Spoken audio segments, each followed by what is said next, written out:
Aquí he preparado una pequeña presentación con Cloud, basada en los datos que he visto que citaban en el paper. Y Goldman está planteando estos tres escenarios. Bueno, antes que nada, lo que dice Goldman en el paper, me quedo con las 4 ideas principales nada más, es que el SP500 está aguantando mucho, que está aguantando demasiado bien para lo que está pasando, ¿no? Y que eso en sí mismo ya es noticia. Dice que la caída del 5% de los máximos de enero sigue exactamente el patrón histórico medio de los mercados tras los eventos geopolíticos de las últimas décadas. Vamos a ver eso. Aquí lo tiene en el paper. Este gráfico es clave, muy importante. En los 7 últimos mayores eventos geopolíticos, el SP500 se comportó exactamente en el promedio, que sería la línea verde. Se tiende a tener una bajada moderada en promedio, que se queda alrededor en promedio del 5%, y luego vuelve a subir. Luego vuelve a subir. Va, que está haciendo lo que suele hacer en estos casos en promedio. Esto es muy importante. Pero hay una excepción cuando se lía con el petróleo de verdad. No durante unas pocas semanas, sino que la cosa se complica de verdad. Por ejemplo, el embargo petrolero de los países árabes en los años 70 estuvo desde septiembre de 1973, 9 meses. La revolución iraní, cuando se colocaron los señores ayatolás estos, ahí en el poder, que ya no lo han soltado, 15 meses. La invasión de Kuwait, 4 meses. O, no estoy hablando de lo que duró el conflicto, sino desde donde empezó a subir el petróleo hasta que tocó techo. Lo de Ucrania duró 3 meses. En ese tiempo,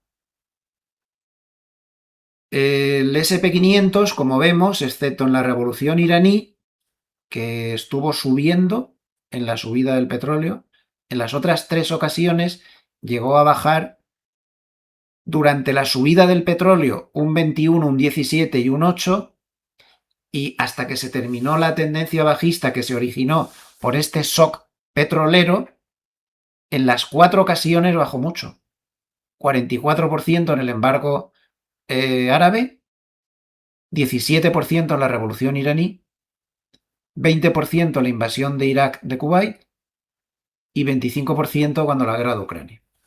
Como vemos, si Goldman lo que nos está diciendo es, si no hay un shock mayor del petróleo y esto se soluciona por la vía rápida, estaremos en ese gráfico que hemos visto antes, que se baja un poquito y luego se vuelve a subir. Pero si la cosa se lía y entramos en un shock del petróleo, en ningún caso ha habido subidas, Ha habido tendencias bajistas con un promedio de un 27% y con una mediana del 23%. Esto de la mediana, para las personas que no conozcan la estadística, como lo uso mucho en los gráficos y los papers también están hablando mucho de la mediana, debo explicar que la mediana es el valor central de la muestra. Si es impar, pues se toma el valor central, y si es par, pues lo que se hace es que se toman los dos valores centrales, que serían 17 y 20. Perdón, los dos valores centrales son 20 y 25, porque la serie sería 17, 20, 25, 44. Pues sería 20 más 25, que son 45, dividido por 2. Eso es la mediana. Esto es importante porque en una serie como esta, corta y donde todos los valores son relativamente parecidos, pues la media manda. Pero puede haber distorsiones muy grandes de algunos valores de la serie y en esos casos la mediana también nos da una pista. Recuerden que siempre es el valor central y si es par, los dos valores centrales dividido por 2. ¿Dónde estamos? Pues usted tiene que juzgar. Yo no lo sé. Yo creo que no va a llegar la sangre al río, pero puede que me esté equivocando, el riesgo es alto. Si nos metemos en un lío así, va a pasar esto. Seguramente se va a volver a repetir. Dudo mucho que no se vuelva a repetir. Si consigue Estados Unidos, que es de quien depende esto, ahora mismo, si consigue Estados Unidos que no se le vaya de las manos el asuntito, pues estaremos en el gráfico que hemos visto antes. ¿De acuerdo?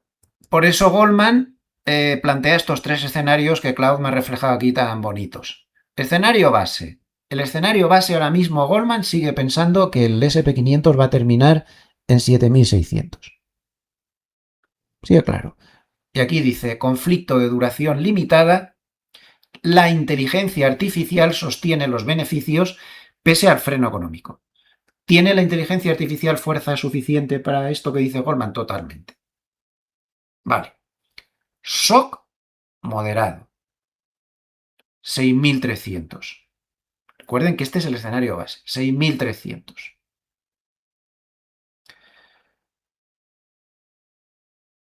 Posibilidades. Pues se sufre con la crisis energética. Podría ser algo parecido a la crisis entre agosto del 2024 y abril del 2025. El mercado termina el año en 6300, descontando un deterioro económico significativo, aunque todavía recuperable.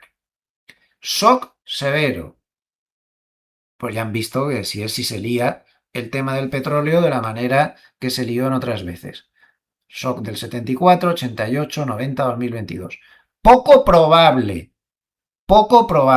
pero no descartable. Bueno, pues ahí el objetivo sería 5400, porque la mediana en los shock petroleros es del 23. ¿Qué se requiere para que se dé este escenario? Goldman lo deja muy claro.